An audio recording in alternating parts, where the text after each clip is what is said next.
Uh, it's Hey, ICSC Maxi Gold. hey, Fred. Hey, Beth. We are on LinkedIn Live. Oh, get out of here. We're on Facebook Live. I'm in my kitchen live. I'm in my office live. Hey, well, my kitchen is my office. Yes. At Has least it- when I'm working at home. Which You bet. have you been working from home since the pandemic? Whew, let's see. March 17th, we got kicked out of the Park City office. I say that out of love. Maybe about June 17th, we got invited back. I took a personal day today. I skied for an hour, almost 2 hours this morning. Dropped Millie at daycare, and I was in Salt Lake for a Christmas lunch and picked the Milster back up, and here I am. But no, I'll be at the office tomorrow. Yes. Awesome. So LinkedIn Live has Yes. invited me to have a weekly show for my followers, right? For our followers in the industry. So Sure. I went out and posted a month ago because I wasn't sure what kind of show can I do to add value. Right. So I said, hey, do you guys want role play Wednesdays or do you want save a deal Saturdays? And Both. guess what? Both. Yeah, guilty. Calling me too late. So yeah, they said 50-50.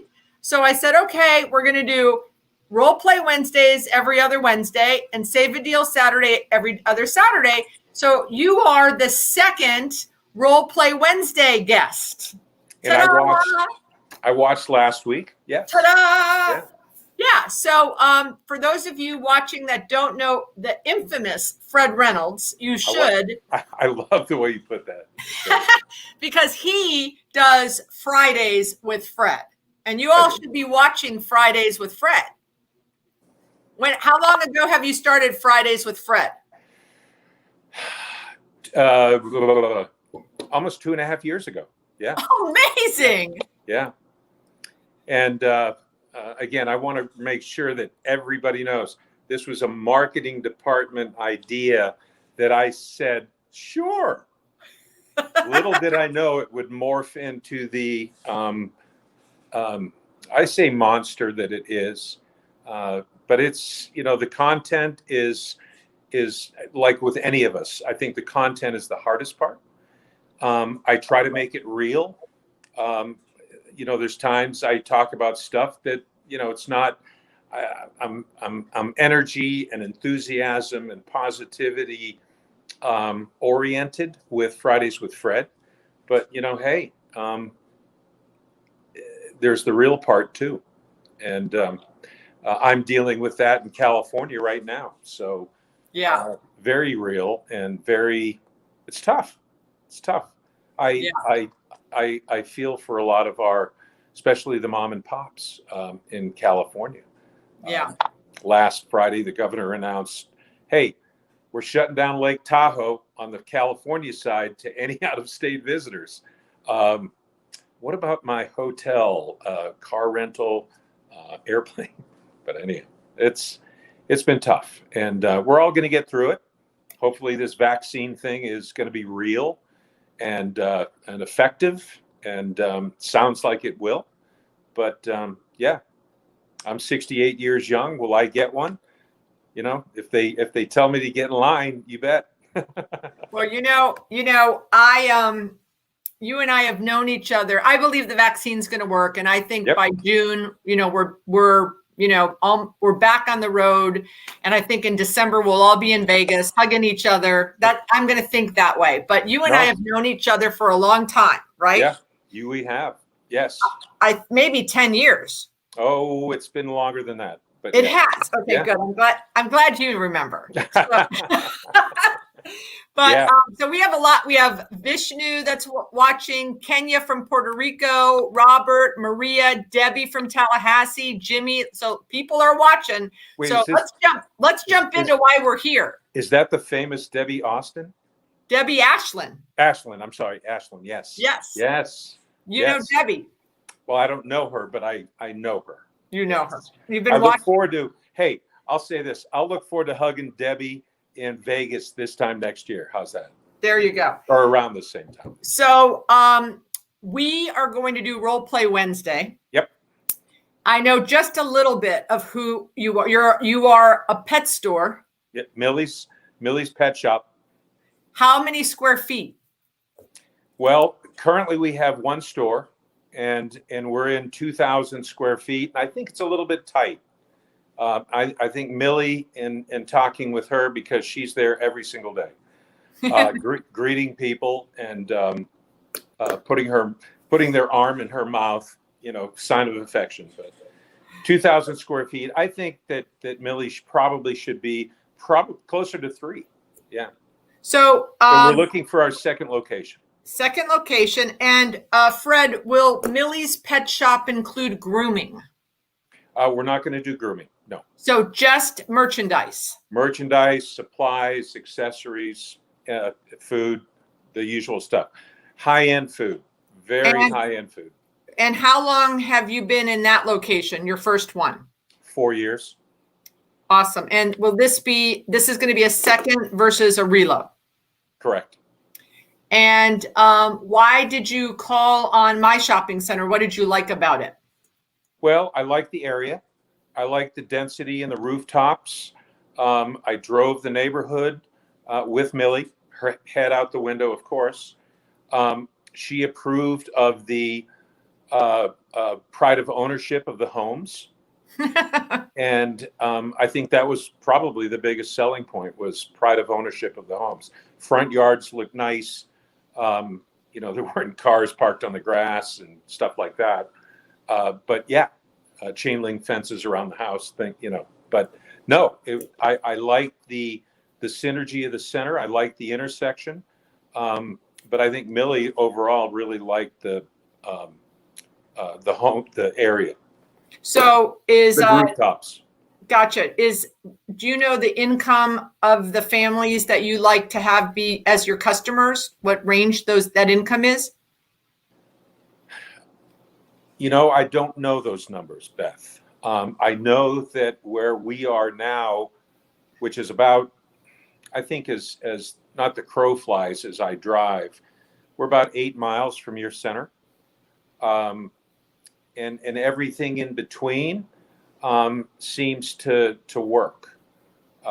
So as far as density numbers around us, I'm not 100% certain. What is the price point of the package leaving your store? Like per purchase, what does someone typically spend on a visit? Sure. Average, $59.72. We have a great point of sale system. Yes. And does your customer, is it only dogs or is it dogs and cats? It's both. Yes. Okay. But nothing else. We don't do bird stuff. We don't, nothing else. Anybody with a lion or a tiger, they got to go somewhere else. Got it. Yep. And does the average customer have more than one animal? Yes. Yes. It's actually 1.75. And again, that has to do with our point of sale system and our the customer system that we've built. Great database, and it's paid off, I think. Yeah. I love when my independent retailers know information about their customer. That helps me as a landlord, right? Oh, so no, absolutely. What percentage of your current customers come from my area where my center is at? I would say from a zip code standpoint, which our point of sale system also tracks that, we're very local, and we're within our own plus 2 other zip codes that make up about, I would say, 75-80% of our business. Got it. So you're coming to my center to create a whole new customer base. Yep. Got it. So I showed you the space the other day. It's the 3,000 square footer next to the grocery anchor. Right. I checked with my grocery anchor, no problem with pet supply sales. So we're good there. What other questions do you have for me? Ooh, what kind of allowance. The space was, I think, in great condition. I want to do something with the floor, maybe polished concrete, which is what we have in our existing store. Obviously, there'll be a fair amount of slat wall. But what kind of allowance can you give me to make sure I can bring it up to the current store? Lighting is huge as well. I do like the high ceiling, so I may have to raise that if it's possible. I don't know what what room is above that drop ceiling right now, but I'd like to make it a little bit taller if I could, but we can work with what's there. What's your timing, Fred? When do you want to open the store? If we could do a lease soon, I think that Millie would like to be open in about 120 days. So it takes about 3 to 4 months to get a permit in the area where I'm at. So raising the ceiling would not get you in 120 days. Let me ask this question: where you're at, is that a cosmetic, or is that actual construction? It's construction. You'd have to pull a permit to raise the ceiling because I have sprinklers. Oh, okay, gotcha. So, how much do you think you did flooring and slat wall at your other location? Did you pay for that, or did the landlord? Landlord gave us an allowance. Yes. How much? On that space, it was only $10 a foot, so we got about $20,000. So did that cover the floor and the slat wall? It did, actually. Okay. Well, I know that when we were walking through this space, you had heartburn about the $40 a square foot. That's some serious jingle. Yes. Yes. What do you do in sales in this existing location of yours? Well, so currently, in 2,000 square feet, we're doing, and I think it's a pretty good number, $600 a foot. Absolutely. That's a phenomenal number. No. Well, again, the food is high end. It's not your run-of-the-mill food from the grocery store. So, are we going to compete with them? And, you made the comment that there wasn't any language with the grocer that would not allow us to join your merchandising of the center. But it's all high end. We bring in high. Oh, 1 second. Hello? Oh, shoot. Okay. Yeah, Right. You're back. Sorry. You're back. That's live. Even the dog treats, the cat treats, the pet accessories. Our price points are well above Petco, are well above PetSmart. But I think it's just, you get what you pay for. So, being that you do 1.2 and 2,000 square feet, $600 a square foot, do you think you'll do 1.8 in the 3,000 square feet? I think that's something to grow into, Beth. If there was a chance of starting out a little bit lower, that certainly wouldn't hurt. But 1.8 might be a little bit of a stretch. I know that Millie wants to add some product lines that we can't offer at the moment because of the size that we're in. But can run me. So, for instance, right now we're at about a 10% occupancy cost. Is that? I'd like to stay in line with that. Does $1.8 million? Yeah. So 40 plus my CAM is 10, so that's 50 times the 3,000 square feet. The 150 divided by 1.8 is 8%. So we're right there, Fred. I think are you ready for me to send you a lease? I'm right there. I'm 2 points under the 10. Hold on. You're going to ask Millie? Hold on. Mills. Look. Look, there's Beth. Can you see Beth? Hi, Millie. Do you want to do the deal? Say yes. Do you want to do the deal? Do you want dinner? So listen, So that this is what I'm going to do for you. If you agree on the 40 and I can send you the lease tomorrow, I'll do the $10 a square foot so you can cover your slat wall and flooring, and let's get you open in 120 days. What do you think? Mills? Yeah. That's Millie's voice, by the way. Absolutely. Awesome. But I guess can I go to a closing moment here, Beth? Absolutely. Is this off the role play now? Are we out of the role play? Out of the role play. Okay. How soon can you send it lease, though? Tomorrow. Hey, I like that. I'm not a big company. Bing, bang, boom. Bing, bang, boom, baby. Hey, listen, we're a fairly good-sized company, and was it last week? I submitted a deal on Monday and a deal on Tuesday, and I had both leases on Thursday. That is phenomenal. And the tenant did too. But I did this on a Fridays with Fred with Millie, actually, in the driveway. Oh, gosh, more than a year ago. But I think, Beth, to your credit, and I know you preach this to your students and to everybody, but knowing sales of your tenants is huge. It's huge because rent is, I think, Beth, you and I are on the same page, but rent is nothing more than a function of sales. And if you're in that 8 to 10% range, especially if you're a local mom and pop, you can be successful. And if you can get out of a tenant prospect what the sales projections could be, you can help walk them through that they can afford that rent number that you're asking for. Before you said I like to be at 10%, what I was going to say to you was, so what are you paying in your other location?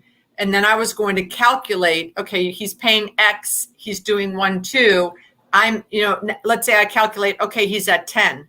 Now I'm not going to say that to him. I'm literally in the meeting, or if I'm on the phone with you calculating. Right. So I'm thinking I'm golden at 8. Sure. And I don't have to give you the TI, but I like you, and I've got it in my budget, so why not? No. And it's for Millie, of course. And especially for the Millster. But that's the magic of getting to a rent number often. And I have an exact example right now in one of our Sacramento centers where food use, I know what they're doing elsewhere. I know the dynamics of what's around our center. And hey, gang, listen, you're going to exceed sales where your occupancy cost is going to be stupid low, and you're going to make a fortune. So I'm sorry, but my rent is spot on.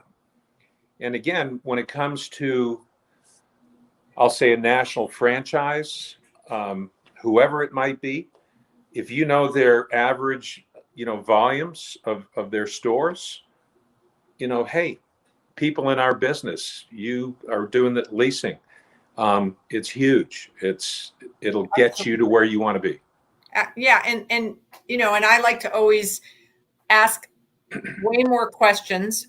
Right? Telling ain't selling, asking is, right? So sure. What do you like about the center? What kind of customer, what's your customer point? Like I wrote down, you said, you get what you pay for. Boy, I was bringing that back to you in a humorous manner. Had you been pushing me on the rent, I would have said, remember, you get what you pay for, Fred. And I would do that in loving humor with the prospect. Sure. So, I mean, I have on YouTube, I have a pizza role play. I don't know if you ever watched it. I was doing a workshop for the shopping center group, the Chain Link Shopping Center group. And a guy, like you, he was asking me something about, well, how do you overcome when, the guy's challenging you on a rent. I'm like, come on up and let's role play. I had no idea how this was going to play out. But it turns out that he, I had a public in our scenario, I had a public center.